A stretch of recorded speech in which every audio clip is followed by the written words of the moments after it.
இருக்கிறார்கள். இதெல்லாம் நம்ம தாண்டி படிச்சு ஒரு இடத்துக்கு வந்தாலும் அங்கேயும் பாதுகாப்பு இல்லை, அங்கேயும் பாதுகாப்பு இல்லை. ஏன்னா இது உங்களுக்கு தெரியாது இல்ல, ஹாஸ்பிட்டல்ல டாக்டர்ஸ்களுக்கு பாதுகாப்பு இல்லை, ஒரு உயிரை காப்பாற்றக்கூடிய அந்த செவிலியர்களுக்கு பாதுகாப்பு இல்லை. மனித சமுதாயத்தின் பொறுப்பு.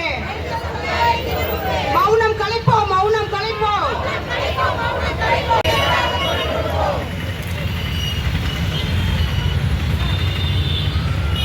உணர்வு செய்யும் கூட்டத்திலிருந்து பெண்களுக்கு பாதுகாப்பில்லை. கொடுமை நடந்து கொண்டிருப்பது நெஞ்சு தூக்கம் இல்லை.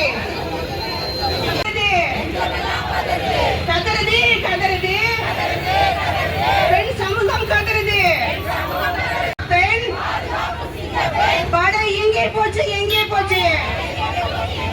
குழந்தைகள் வன்கொடுமை, பெண்களுக்கான பாதுகாப்பு, தக்க தண்டனை கொடுக்க அரசுக்கு ஏன் இந்த மெத்தனை போக்கு?